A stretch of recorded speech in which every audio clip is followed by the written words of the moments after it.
Welcome back to another video, or if you're new here, welcome to my channel. It's great to have you here. My name is Sophie, and in today's video I'm going to be going through all of my anticipated book releases for 2026, and it's already shaping up to be a great year for new book releases.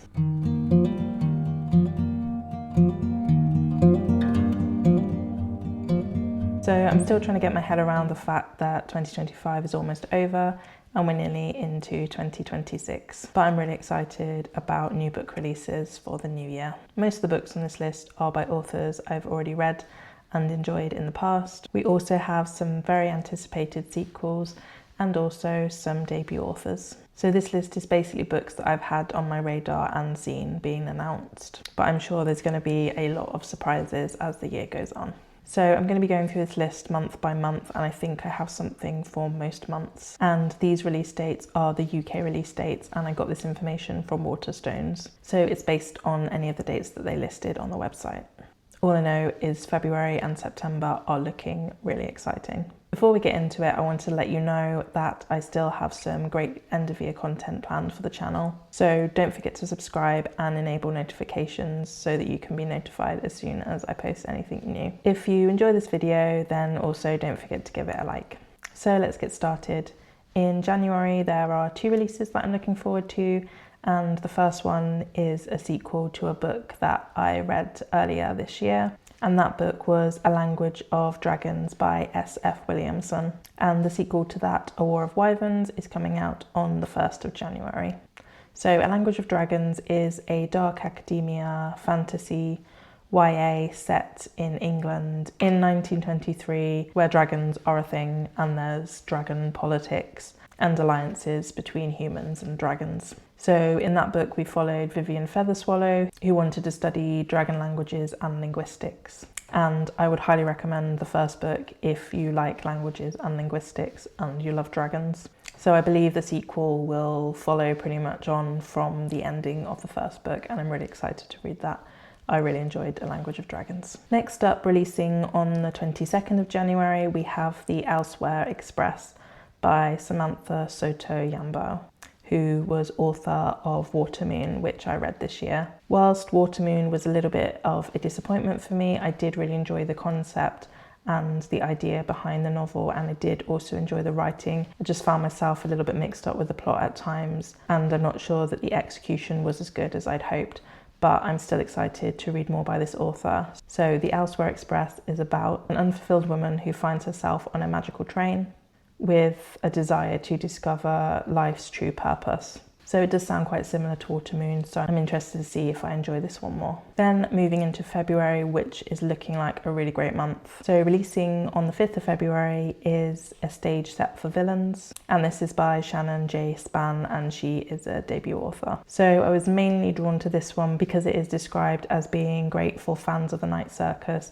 and The Night Circus is one of my favourite books, so immediately I thought this would be a great book for me. This is the first in a dark fantasy series which sees the character Raven trying to infiltrate a sinister travelling theatre in an attempt to break a deadly curse. So I am really excited to read that. So next up is a book releasing on the 12th of February, and that is A Dark Forgetting by Kristen Ciccarelli, who was author of The Crimson Moth or Heartless Hunter in the US. So this is a fantasy romance which centres on a girl who must give her voice to the dangerous Wood King in order to secure her grandfather's freedom.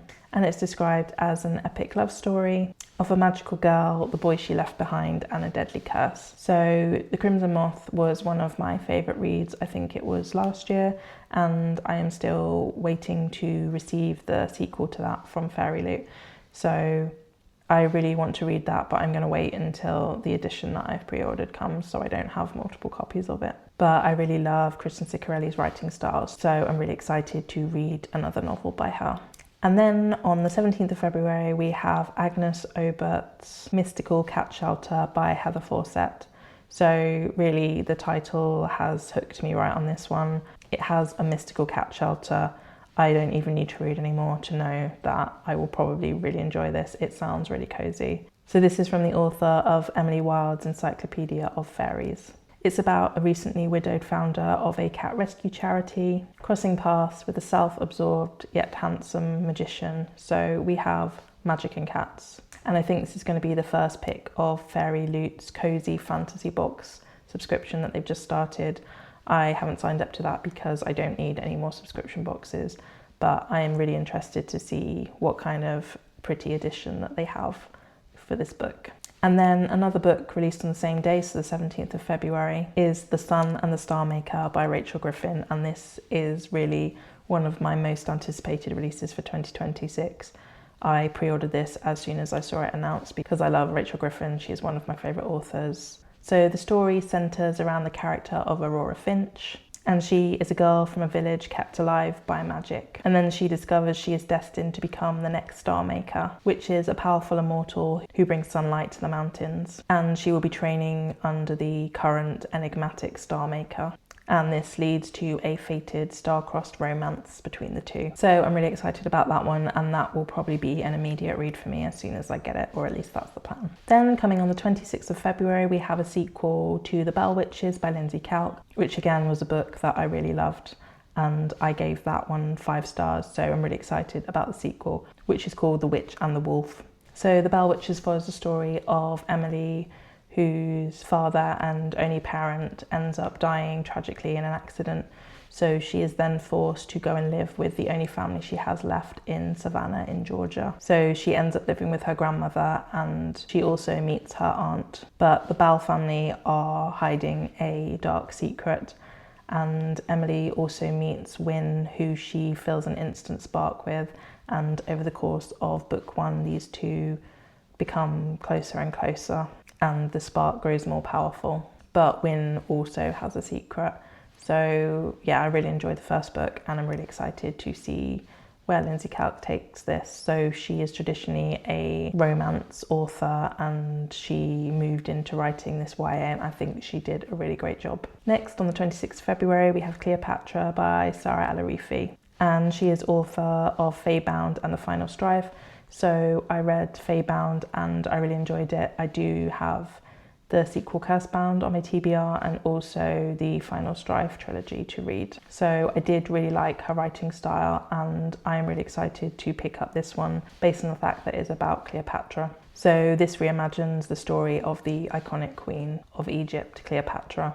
And I think the narrative is also going to focus on the fact that Cleopatra was also labelled a witch, and I do love me a good story about a woman who has been labelled as a witch. So there are some really great books coming out in February. Then in March, on the 17th, we have Innamorata by Ava Reid. So Ava Reid is author of A Study in Drowning and the sequel to that, and also Lady Macbeth. So I did read A Study in Drowning and really enjoyed that. I like how she writes gothic fantasy, and I really felt those elements coming in. So I think this is going to be a similar kind of gothic tale. This is described as atmospheric gothic fantasy about necromancy, vengeance, and soul-consuming love. So it's about a defiant noble dynasty and a betrothal essential to its survival. And the betrothal is overseen by the bride-to-be's uncanny cousin, who must not, under any circumstances, allow herself to fall in love. And this is called The House of Teeth duology. Then on the 19th of March, we have a new mythology retelling, and this is Sweetbitter Song by Rosie Hewlett, who is author of Medea and Medusa, which I loved. And this is a reimagining of Homer's Odyssey from the perspectives of Melantho and Penelope, focusing on them during the Trojan War and then on Odysseus's return. And I am really excited to read more of Rosie Hewlett's work, so I'm really excited about this one. Then on the 26th of March, we have Kin by Tayari Jones, and she is author of Silver Sparrow and An American Marriage, which won the Women's Prize for Fiction in the year that it was published. And I love Tayari Jones's writing. She was actually at the Women's Prize for Fiction Live this year, which I attended, and she gave a really great talk. She is actually really hilarious, and she gave some insights into her writing process, and I'm excited to read more by her. So Kin follows the stories of two girls who have absent mothers, and they are trying to navigate the dangers and heartbreak of racially segregated America. Then on to April. Coming out on the 23rd of April is another of my anticipated sequels. So this month I read The Rose Bargain by Sasha Payton Smith, and I really enjoyed it. I didn't think I was going to. I'm not really into kind of the Regency era romance, which is what this book was, but I thought Sasha Payton Smith had done a really good job of making out her own and adding in this fae fantasy element, which I really enjoyed. So this is called The Thorn Queen. So The Rose Bargain is set in a Regency era England, and there is a fae queen, and she offers eligible young women the chance to make a bargain to help them win suitors to marry.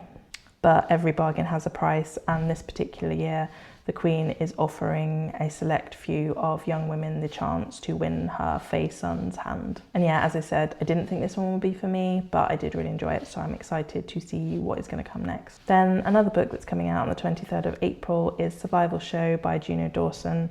So Juno Dawson is author of Her Majesty's Royal Coven series, which is about a coven of witches in England, and I really enjoyed this series, and this is slightly different, so it's departing from that series, and this is a YA dystopian thriller which is set in a reality talent show. I think it's kind of a singing contest, and one of the contestants is willing to risk everything to expose a shocking regime behind its production.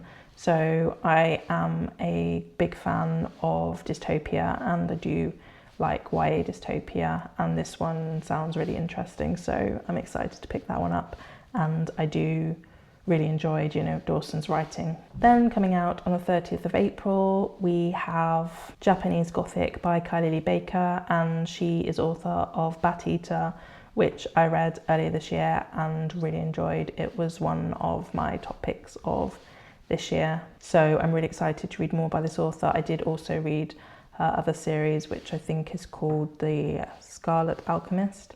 That was also good. I read that this year. This follows a troubled young man and a very rebellious 18th century female samurai. And they find one another and also some terrifying secrets in a house that they share. But I think this is told across time periods, and I'm not sure how these two end up living together, but it just sounds really interesting. I am really interested in reading more by this author, and the concept does sound really intriguing. Then moving on to May, we have one pick for May, and that is by Veronica Roth. So this is called Seek the Traitor's Son. Veronica Roth is author of the Divergent series, which is one of my favourite YA series as well.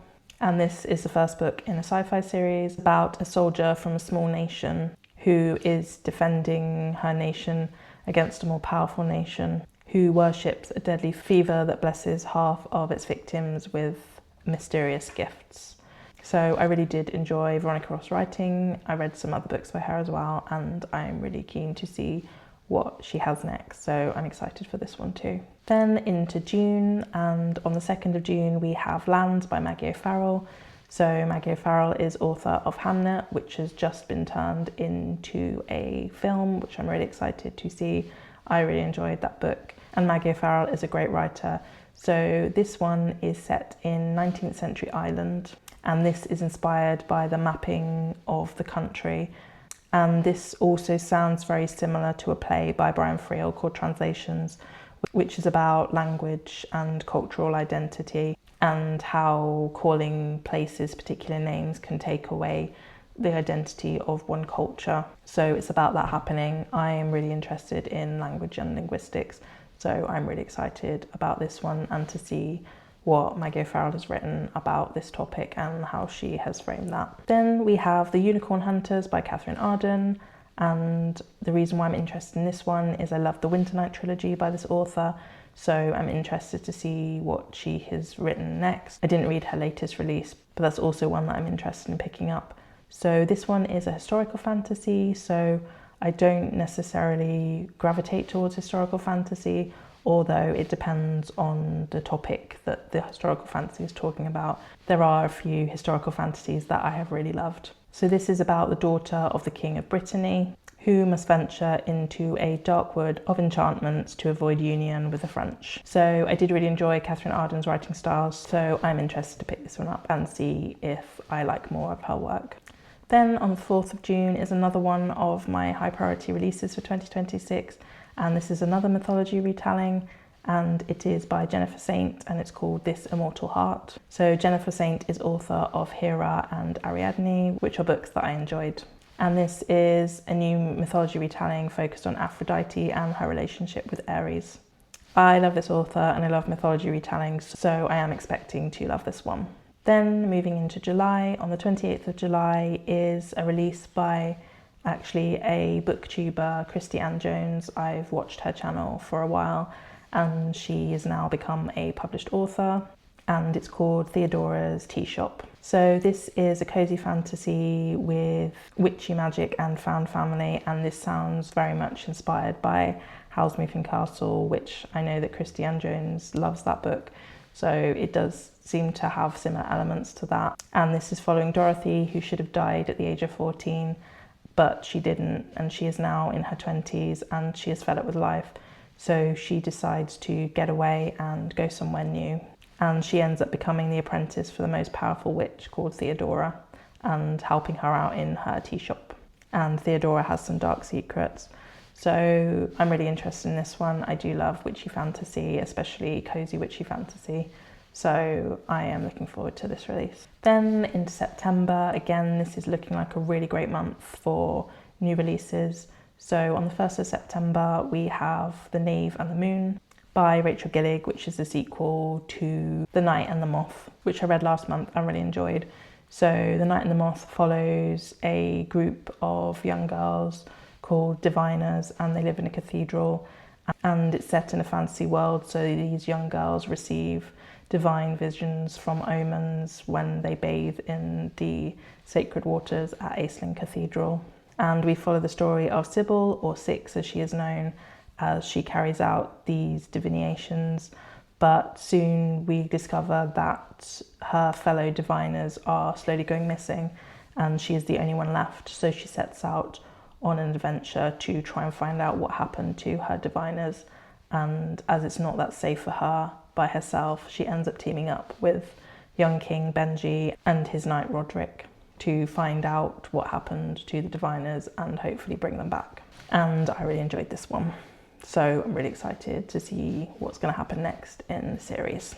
And then on the 10th of September, we have another instalment from Lucy Jane Wood, who wrote Bewitched and Uncharmed, and this is called Disenchanted. So I'm not sure if this is set in the same universe. I'm going to assume it's still set in that kind of world where Bewitched and Uncharmed are set. But this follows Sage, who is a witch and she wants to stay under the Coven's radar, but she is forced to face her magical powers when a book in her library unleashes an ancient magic curse. So I loved Bewitched and Uncharmed. They are great cozy witchy fantasies, so I am definitely going to pick this one up. And on the 17th of September is again one of my top priorities for 2026, and this is the second instalment in the Goddesses of the Underworld series by Nikita Gill. So Hecate was the first one, and then now we're going to be focusing on Styx. And I think this is set before Hecate. So we follow the story of the goddess Styx, who the river in the underworld is also named after.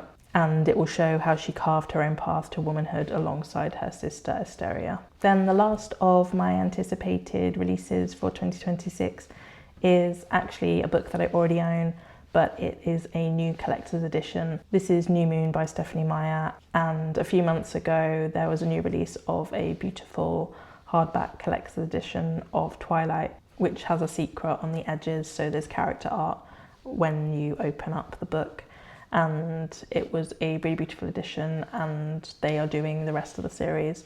So I am really excited to also pick up New Moon to go alongside the Twilight edition. So there may be other books that are going to be announced throughout 2026, which I will be excited to pick up. And there may also be some that I've forgotten to add here. But please do let me know in the comments if you're also looking forward to any of these releases, and also if you think there's any other releases that I may enjoy, or any releases that you're looking forward to yourself. Thank you for watching, and I'll see you in the next one. Bye.